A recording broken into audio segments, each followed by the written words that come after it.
I'd like to call this meeting to order. This is a special town meeting, May 9th, 2016. I'd like to begin by reciting the Pledge of Allegiance, please.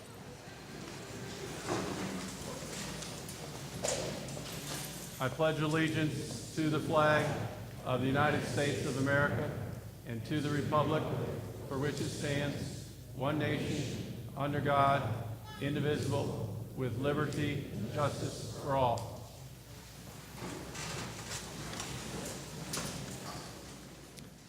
At this time, I'd like to entertain a motion to waive the reading of the notice of town meeting as published and posted.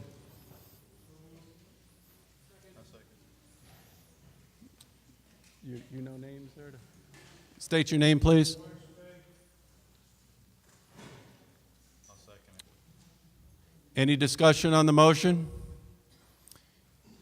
I just have one comment on that. We do have the entire notice of the special town meeting available on each side of the room, if you didn't get that. And we also have the resolution in its entirety that we'll be referring to as well.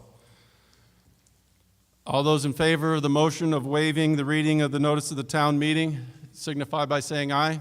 Aye. Opposed? The motion carries.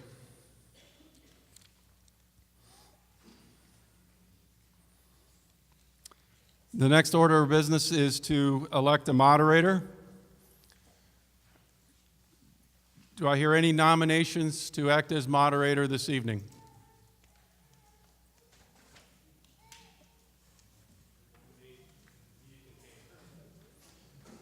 Nita Kincaid has been nominated. Do we have any other nominations?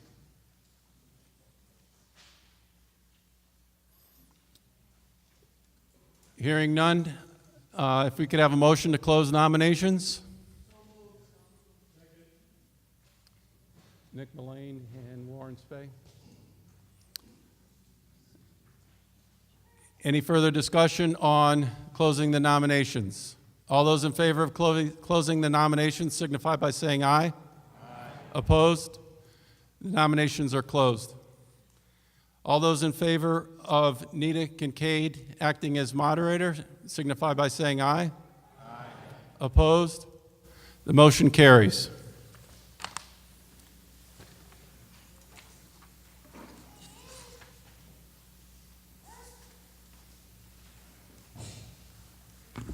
Thank you, I think. Thank you, Sean. Mike.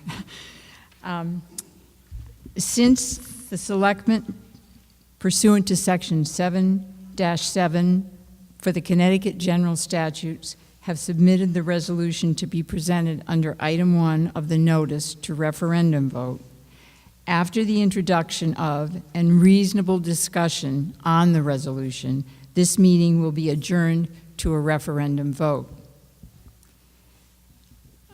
At this point, I'd like to ask the Assistant Town Clerk, Cheryl Consavage, did I pronounce that correctly? Thank you, to read the first paragraph of the resolution.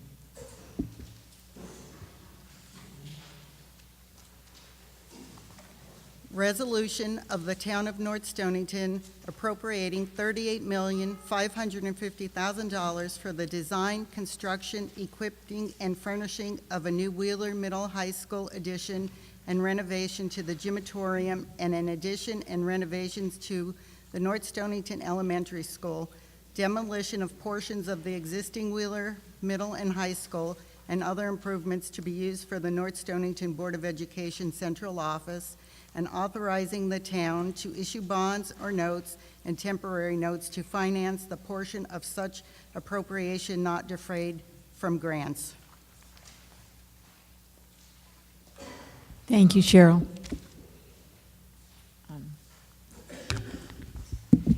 I'd like to entertain a motion to move that the reading of the entire resolution to be presented to this special town meeting under Item 1 of the notice be waived, and that the full text of the resolution be incorporated into the minutes of this meeting. Did someone so move? Do you have could you say your name? Bruce Smith? Thank you. And a second? Thank you. Okay. And I think from here, I'm going to turn it back to First Selectman. Oh, right. All in favor? Aye. All opposed? Okay. And now I'm going to turn it back to First Selectman Sean Murphy.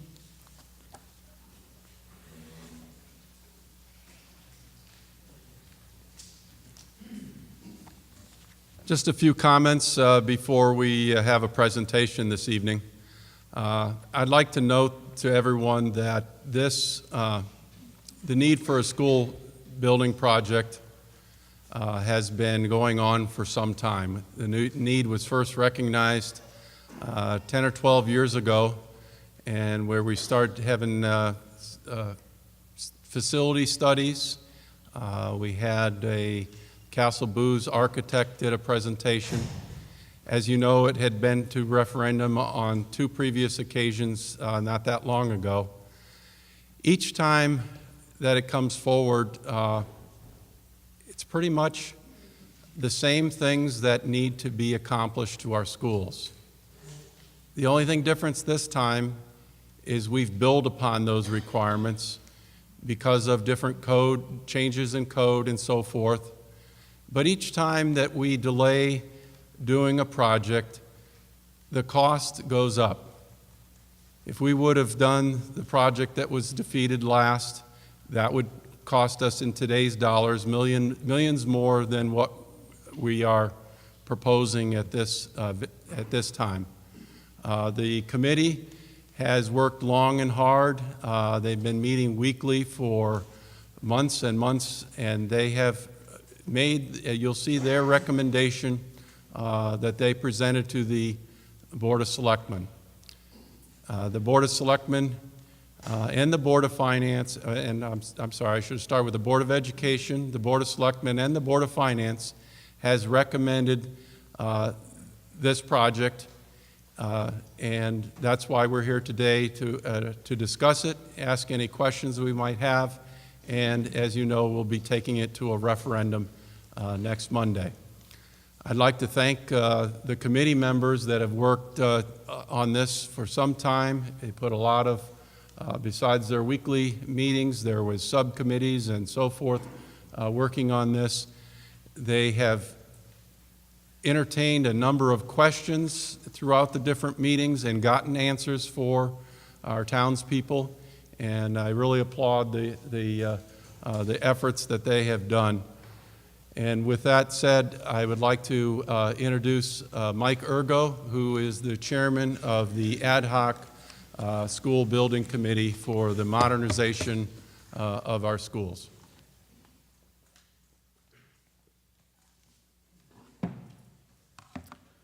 Thank you, Sean. Thank you, everybody, for coming out tonight. I would just like to start out by just quickly recognizing the committee, just so everybody can put a face to the names of the people that have been working so hard on this proposal before us tonight. And as I call my committee's names, if you could just remain standing. My Vice Chair, Jay Peterson, Pam Patemry, Mike Anderson, Student Tyler DeBrino, Dan Spring, Walt Mathwich, might be away traveling for work, Mike Osborne. These people have worked very hard. Can we give them a big round of applause?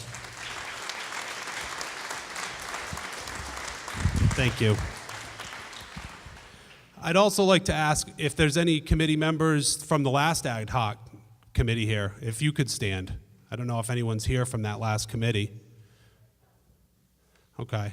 Well, they contributed heavily to this as well. We kind of built on a lot of what they did for this presentation that you're going to see tonight. So what has happened to get us to this point? We have had many public hearings, many meetings. As Sean alluded to, we've been meeting every Monday. We've taken input, we've taken feedback, and what you're going to see tonight is kind of a culmination of that. So without further ado, The objectives of the ad hoc building committee were to conduct studies relating to the needs of the respective school facilities and methods of construction, financing and related matters required to meet those needs. The tri-board directed us further to improve the science classrooms, the labs, relocation of the elementary's office to the front of the school, and to fix all fire, health, and code situations with the school. Just a few steps, and there's been a lot that the ad hoc school building committee have taken to this point. We've been meeting on Mondays. When we started the work on this, we tried to say, how can we figured last time it was likely it didn't pass because it was too expensive. That's where we figured we had to start. So how can we bring the cost down? And we started looking at demolishing fewer walls, maintaining existing plumbing and infrastructure where needed. So we weighed a number of different options for renovation. We ultimately decided on pre-K through 6 configuration here at the elementary school. It fiscally made sense. It's about 10% more in reimbursement by bringing and keeping the 6th grade here for another year. So currently 6th grade does go across the street. We performed strategic hazmat testing, environmental testing, to get a better sense of what those costs would be. Last time around, they'd only tested at the high school, middle school area. We did testing here at the elementary school so we could better estimate those costs. In order to maximize state reimbursement at both schools, we elected to do a renovate as new project here at the elementary school and an alterations and additions project at the Wheeler Middle High School, which we'll present to you in a few. We met with State of Connecticut grant staff and kind of passed the idea by them. We discussed the deed restrictions on the property across the street with the Wheeler Library and have their support moving the project forward in the way that best serves the students in the community. We met with school administrators and faculty to review program needs and concept designs. So we met with all the staff to make sure what we're doing makes sense educationally. We formed work groups that did further exploration on the financial end of things, the use of the middle high school across the street, as you'll see in the plans, and communications to try to do a better job of communicating with the public. And we reviewed alternative construction methods to help with future cost savings when the project does ultimately move forward. Just to summarize some of the educational upgrades that you'll see with this project, we'll be renovating all the classrooms here at this school for a pre-K through 6 configuration. The technology will be upgraded throughout the schools beyond what was just upgraded through the grant that Mr. Nero had secured, so there'll be more technology upgrades. All programs will be available at the first level of the elementary school. So things like computer and art and all the things like that. So the little ones don't have to go upstairs. They'll all be available on the first level here. Space for meetings and storage at all the schools. This will be updated biology, chemistry, and physics labs, which we talked about, 70-year-old labs over at the high school right now. New space for the Wheeler cafeteria and a new chorus room and updated band room. Maintenance and energy, when you have old buildings, we have a lot of inefficiencies. So what we will look to fix with this plan, replacing all windows, improving the building envelope, insulation. Building will meet fire, building, disability, health, and energy codes. So we'll have accessibility for disabled. Updating buildings to meet state standards for acoustic and natural lighting. Again, older buildings, the state standards have come a long way. The buildings don't meet the current codes for that. Update buildings to meet state standards for indoor air quality. So we don't have the proper ventilation in the buildings is what that means. So we're gonna fix that with this. All these things will automatically be updated. We'll fix and replace the roofs. Title IX and code upgrades at the gymatorium, so there'll be equal space for girls and boys, which is not the case at the gymatorium right now. And we'll update the mechanical, plumbing, and electrical systems where necessary. Safety. Asbestos, lead, PCB removal in all buildings. We have some issues here. We've done testing. There are things in these buildings that we don't want in the buildings. So we're going to have those fixed with this plan. Discontinue the use of the multi-purpose room for physical education here at the elementary school. We will have a proper gym for this school. The flooring that you're seeing right here is not flooring that elementary school kids should be playing sports on. Move the computer room again to the first floor for safety for here at the elementary school, relocation of our main office to the front of the school. Currently, they have to go around the corner here to get to the main office. The main office for the elementary school will be right here at the front. And discontinue use or modification of the tunnel under Route 2. So we'll talk more in detail about that, but currently the kids are having to go under that tunnel, as many of you might be aware, for sports over to the gymatorium. I want to talk a little bit about the construction approaches that have been discussed for the project. So a lot of different things were, and this, what I'm talking about right here are only what our committee has gone over. There was a whole other committee before ours that went over a lot of different options, and I remember seeing some of those presentations. But our committee looked at some things like renovation of the middle high school at the current location. So again, you're going to see a proposal, as you've seen on the walls here, of that we're building a new middle high school. Because when we looked at renovating the existing middle high school, it was going to take nearly 4 years to complete when it was done. Phasing would have been kind of a nightmare, and it actually cost more. We talked about switching the schools for better space utilization. So maybe send the elementary school kids across the street, bring the high schoolers over here. Again, the phasing would have been very complicated, and it costs more. It costs more than what we're proposing here. The piecemeal approach. So let's just do just what we have to. You know, again, we talked about this when we started as a committee. We want to keep the cost down because probably last time it failed because it was too expensive. So what do we just have to do? Like, no extras, just what do we have to do? The piecemeal approach. I'll get onto that onto the next slide. Renovation of one school first, then another one years later. So maybe do the project separately. And it's difficult to estimate the costs of this project like this because reimbursement rates would change, interest rates would change.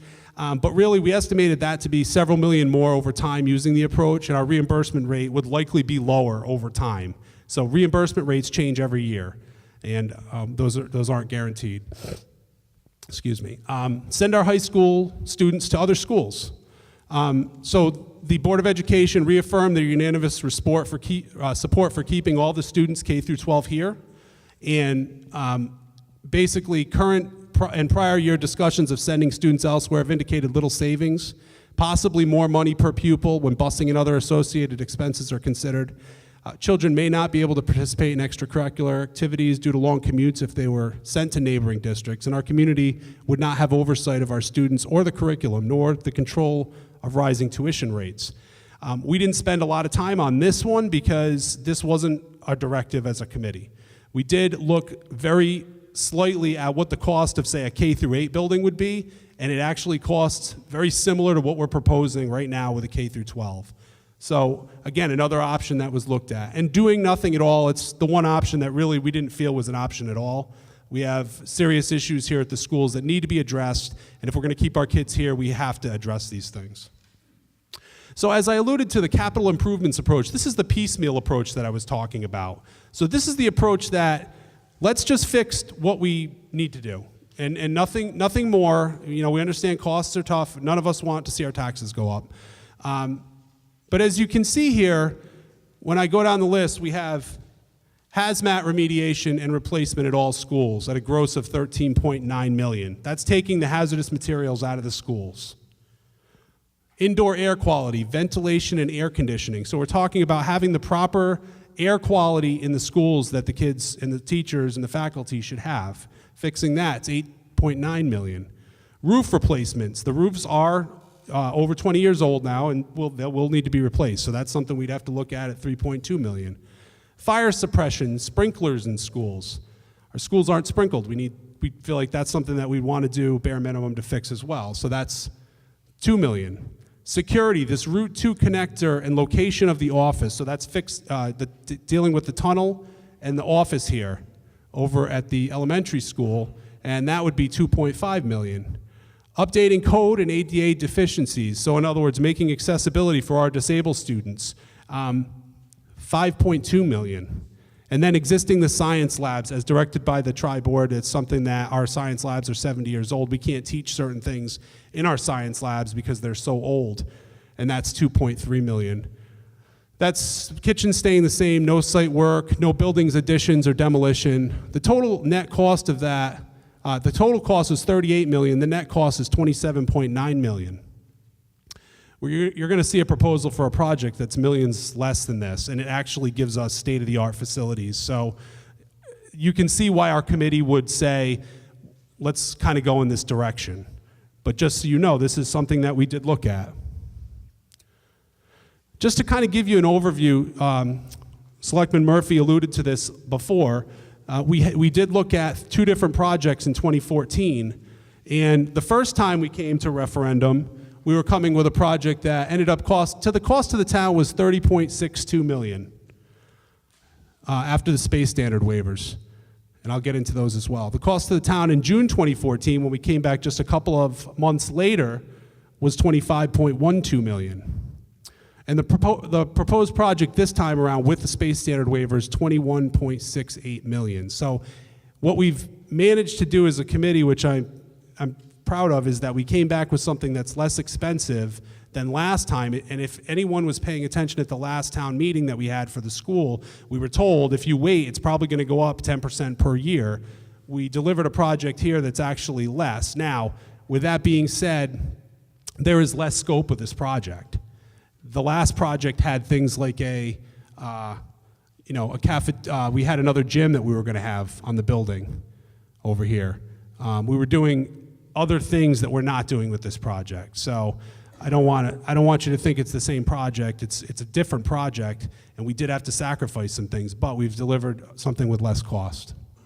So this leads us to the approach that makes the most sense educationally and fiscally for our town, as recommended by the Board of Selectmen, the Board of Finance, the Board of Education, and the Modernization Committee. So everybody's looked at these, and we feel like this is what makes the most sense.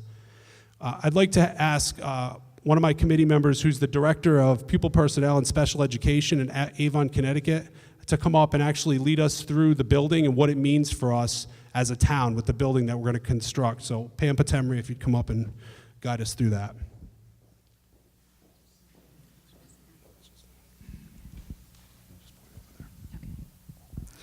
Good evening. I was asked to be on the committee and to look at this from a purely educational standpoint. And to give you a little bit of my background, I am the Director of Pupil Services for Avon Public Schools. And a lot of people don't know what the Pupil Personnel Director does, but basically my jobs and responsibilities are to ensure compliance for the district with regard to the Individuals with Disabilities Education Act, the Americans with Disabilities Act, which is the ADA that we were speaking of. I oversee school nurses with regard to medically fragile students, and just really ensuring compliance to all the regulations that are coming our way from a federal level and from a state level. In being on the committee, there were a few things that really I was looking for, and certainly accessibility for all students was one, and looking at our buildings and the facilities related to how easily accessible were programs for students with disabilities, but also for all students. What was the shape and the status of the facilities? I'm new to the committee, and I'm fairly new to North Stonington.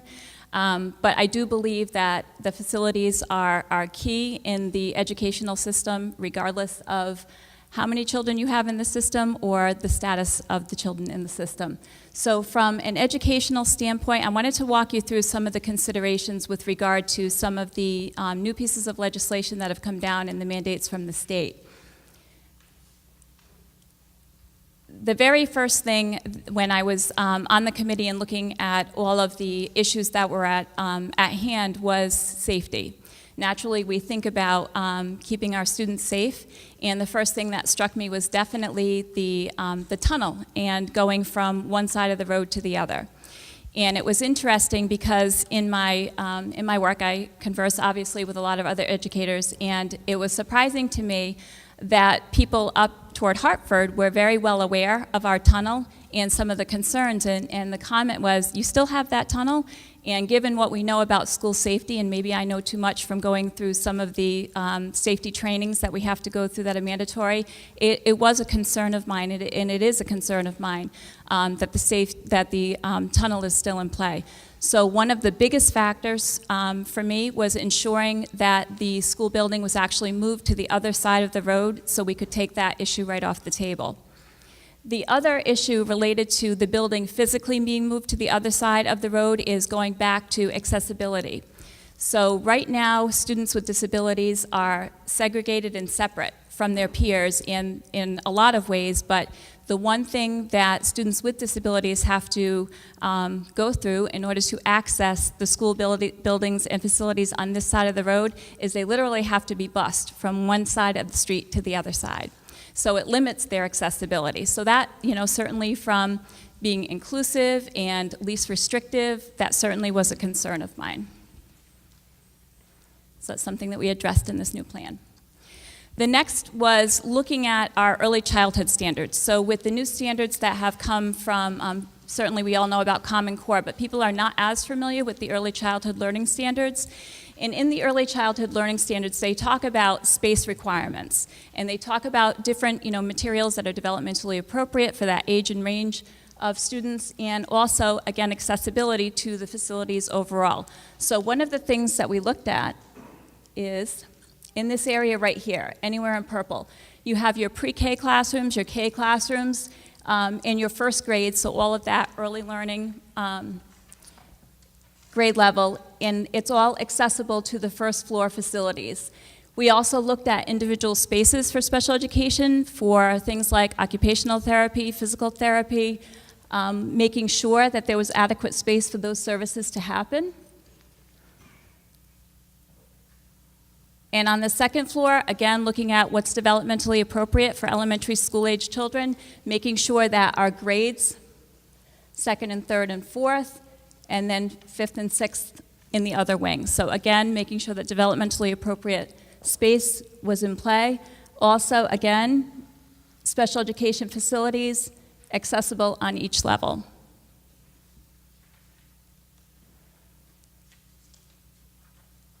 Moving to the middle high school, the first thing that we looked at was making sure that, again, what's developmentally appropriate on the first floor, you have your 7th and 8th grades. And if you look at the configuration of 7th and 8th grade, it's more interdisciplinary, so that you have the flexibility to do cross-grade groupings. So you talk about differentiated instruction and making sure that you have accessibility to varied levels of classes, so that is happening there. But at the high school level, you're looking more departmentalized. So again, looking at the science classes, it's a large enough space, it's all within proximity, so there's flexibility depending on scheduling needs, depending on course offerings to have that. And then again, looking departmentally, you have your language, English, social studies, and math, all departmentalized within this wing.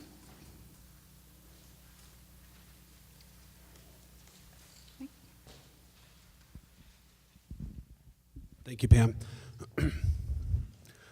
So now we get to the costs. I will mention one more thing before I go over the costs, and that is we did, like I said, try to look at it from a cost-saving point of view.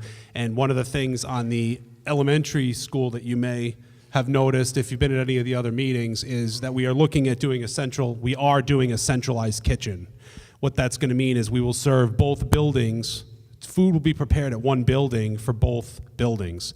That's so we don't have to build another kitchen. It's very common at many schools, and our contract with our food service will take care of making sure that that's able to happen. And you'll see there's also a multi-purpose room separate, so we'll be able to have Jim in here more regularly. Right now, it's a bit of a scheduling conflict, but sometimes if you ever walk in here, you see gym, lunch, band going on up here, so the scheduling should all be able to be worked out nice and easily with the configuration. So the costs. As I said, from last time, we have come down on costs, so we're proud of that fact as well. One of the things we did was we did just have new enrollment numbers that came out. And actually, we've been meeting, like I said, for quite a few months here, since September as a committee. We did take the new enrollment numbers that came out to configure these numbers so they're up to date with those enrollment numbers as it relates to reimbursement from the state. So if I could start and just explain the fact that the total project cost with the financing costs is $38,550,000. The estimated state reimbursement is around $15,060,000. The cost to the town of North Stonington would be $23,490,000. And the cost to the town of North Stony with a 100% space standard waiver is estimated at $21,680,000. So let me kind of explain some of this a little bit more. What is a space standard waiver? We talked about this last time, and took me a while to understand it last time, so I know some of us might not be familiar with it. A space standard waiver is a waiver that the state will grant in order to allow you to exceed the maximum space standards and, in essence, get full reimbursement for your project without meeting the square footage requirements of the state. North Stonington's a good candidate to receive this waiver because we have a smaller school, yet we still have to have the program requirements just as the larger schools do, and it makes it difficult for us to build a smaller school in that way. So in other words, even though our school's smaller, we still have to have art, we still have to have computers, we still have to have all these programs, but we don't need quite as much space. So they will, in essence, potentially grant us this space standard waiver so we can build a larger school and we get the full reimbursement from the state. Now, it's not guaranteed. It's 100% state space standard waiver is not a guaranteed thing, but we would be a good candidate for it, and really it's the type of thing that was made for schools like ours. If the waiver's received, we should receive up to the full 46.07% of reimbursement on both buildings on eligible costs and space. Speaking of space, speaking of state reimbursement, so there's no really known history of reimbursement being denied. That's a question that comes up quite often. What if the state doesn't give us the reimbursement? So in order to alleviate those concerns, what you'll see in the paperwork, if you were to read it, is that the Board of Selectmen at the Board of Finance's request actually put in language that was adopted that stipulates that we cannot move forward with this project with the exception of $1.59 million for initial costs until such time that written grant commitment is received from the state of Connecticut. Written grant receipt is generally sometime around June or July, so that would be like next year we'd find that out. So what it means is the risk has been mitigated. It's in the language, so we're not going to move anything forward except that $1.59 million. So when you vote, you're voting on a project that will get state reimbursement. If it doesn't get reimbursement, it doesn't move forward. The ballot question appears up here. I'm not going to read it. It is in your packet. And again, the ballot question is only one part of the entire resolution, which you also have copies of, but this is what you'll be voting on when you go into the ballot box. So talking about costs, what does mill rate mean to me? So, based on some feedback from the Board of Finance a couple of meetings ago, looking at just this project, so I want to be clear in these estimates here, this doesn't take into account any other potential things that are happening, whether it's costs to the town or revenue to the town. This is just this project that I'm talking about here. If we were to have to borrow the $23.49 million for 20 years, a mill rate increase would be about 3.03 mils. And if we were to get the space standard waiver, that same term would be 2.8 mil increase. Now that's calculated using a USDA loan of 2.85%, 2.875%. That is what the rate is right now on a USDA loan, United States Department of Agriculture. They lend to rural communities like ours. We've talked to them. They're very interested in doing a loan for us. We haven't applied yet. We can't apply until this actually were to pass. So the minute that happens, we have the application, we're ready to apply, and rates for the USDA don't change until June. So we have time to get that interest rate still. This is also subject to change based on Board of Ed, Board of Selectmen feedback, interest rates, grand list, and revenue changes. This is an idea of what it should be based on what we know on this project right now. So let's break that down to what is it going to cost for a homeowner. Now, based on these mill rates and this calculation, based on this project alone, the average house assessment in North Stonington is $174,293. That's the average house assessment. Based on that assessment, The tax increase would be about $45 a month without the space standard waiver, about $42 a month with the space standard waiver. So everybody's assessments are different. This is certainly a broad brush, but just to give people an idea of what the costs would be, that is an estimate. Now, if you want to know exactly what it's going to cost you, the town website very handily has this calculator right on the website, which you can go and plug in the mill rate based on what the mill rate you want to plug in, and you can put on your assessed property value and it'll calculate your tax for you. So certainly you can go right to the town website and figure that out for yourself at your leisure. So the cost benefits of proceeding now, I think Sean alluded to it in his opening comments, but protection from continuing escalated construction costs is definitely one. Construction costs are not coming down. Reimbursement is at 46.07% on eligible costs, and interest rates are historically low still at 2.875%. So this is just an overview of the schools again, and just to kind of review this quickly, elementary school, this is going to be the new centralized kitchen that's built. Part of that is the kitchen, part of that is the multi-purpose room. Right here you have the new Wheeler Middle High School that will be built, and the gymatorium, which will be renovated as well, including new roof. And over here you have the middle school wing, which is going to be demolished because our research has shown that it's too far gone to actually repair or be of use. And we did have other people in there that we thought about maybe they'd want to be tenants or something like that, and nobody's interested in it. It's going to come down, and the cost for demolishing it is included in these estimates as well for that. And then central office, which is the superintendent's office and other offices, will be located over here. And we will have the media, there's a nice media center there, which would be potentially available for town meetings and things of that nature, which we don't really have a great meeting space for our regular meetings in this community. So all buildings will be consolidated at one side of Route 2 for safety. All buildings and infrastructure will be updated to meet health, safety, and fire codes. All buildings will have air quality, lighting, and acoustic standards updated to meet state standards. All hazmat will be remediated. There'll be energy efficient buildings, all high energy efficiency buildings. The new science labs and instructional classrooms will be built, and educational needs addressed on the academic building additions as well.